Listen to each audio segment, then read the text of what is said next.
tell you that savings of this kind can make or break any small operation.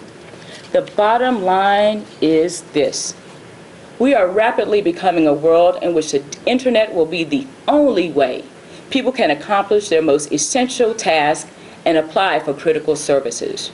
Each day, more and more employers accept only online applications for jobs.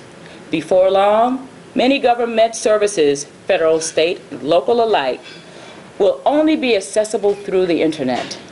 Internet billing, both receiving and paying, is becoming ubiquitous. And if I'm invited back to join you, who knows? You may be seeing a virtual mignon instead of the real thing. Though you'll be the one missing out, trust me. It is a must that we focus on how to get broadband out to those Americans who are not yet passed by it. We have to find ways to encourage investment and consider if we should provide more universal service support for broadband. There are many hard at work on this problem, and I intend to work closely with my fellow commissioners and the commission staff to find solutions. But what I will be spending much of my waking hours tackling over the next coming weeks is the issue of broadband adoption. You see, while nearly 90% of Americans have broadband available to them in one form or another, putting the definition of broadband aside for a moment, only 63% of Americans actually subscribe. And when it comes to African Americans and those in poverty, the numbers drop considerably. Only 46% of African Americans use broadband at home, and only 35% of all Americans with an annual household income of below $20,000 use broadband at home. And while individuals in many categories have shown strong adoption growth over the last couple of years, including senior citizens who have nearly doubled their adoption rate from 19% in 2005 to 35% this year, adoption rates among African Americans have remained stagnant. It goes without saying that these figures are alarming, and it is essential that we understand why these adoption rates are so anemic. Again, there is no doubt that the price of broadband is one stumbling block. According to, dare I say it, the Pew Internet and American Life Project, the source of most of this data I'm using today, there's no surprise, but not next time. The average monthly bill for adoption service in April of this year was $39, a 12% increase from the previous year. Moreover, broadband users who say they have just one provider where they live, which is 21% of all high-speed users at home, report an annual average monthly bill of nearly $45 or $540 annually, subject to check with my math. For many Americans, these prices represent a serious investment. But studies and other anecdotal evidence make clear that price, again, is but one factor in why many Americans have yet to bring broadband into their homes.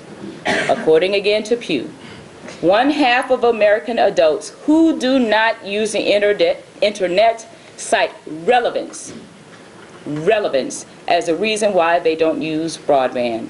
Not availability, not affordability, but relevance to their lives. On the adoption side, our challenge is to figure out exactly why those Americans who could otherwise afford broadband decide not to use it. The one thing I know is that there is not one simple answer, my friends. In the telecom world, we're always talking about the last mile, the physical piece of the wire, or fiber, or cable, that takes the network out to the consumer premises.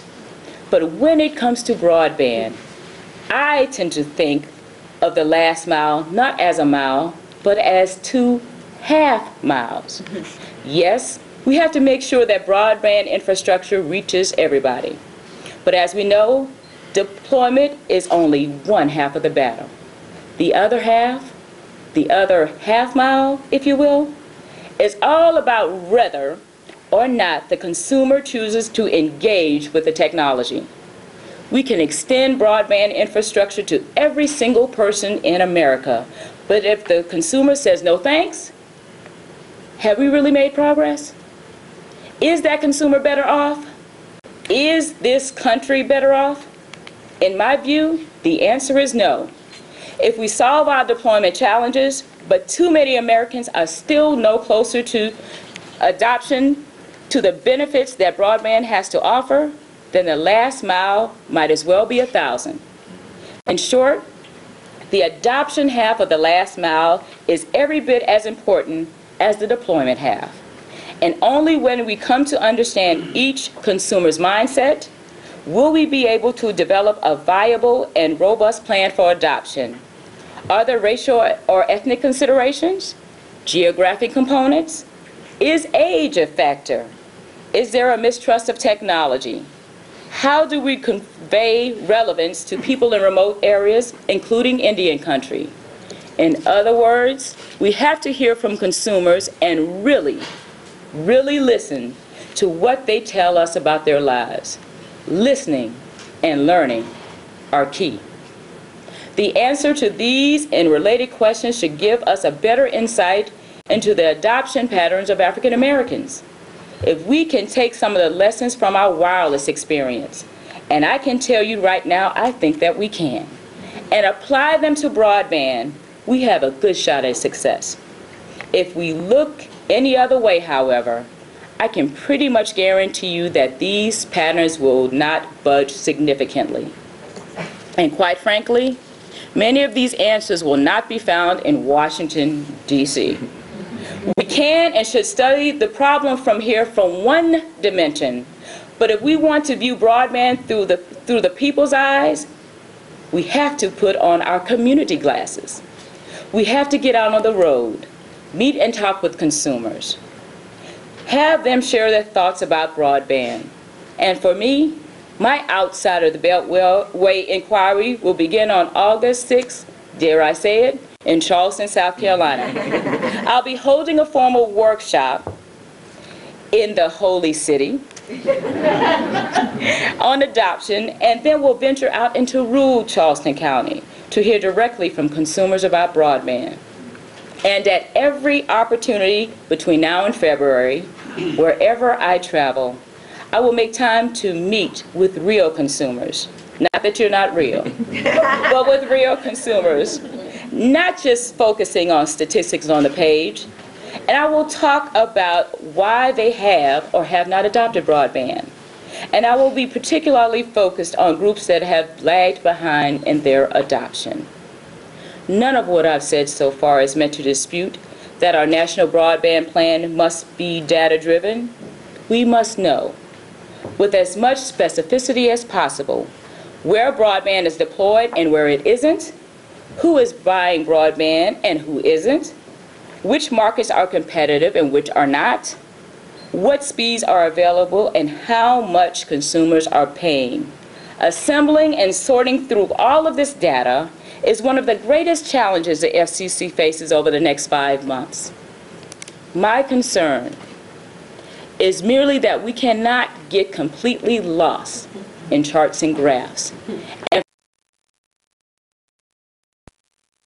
about the individual needs of diverse people. Put differently, I see this human element not as a substitute for factual foundation for a decision, but rather a critical enhancement of it.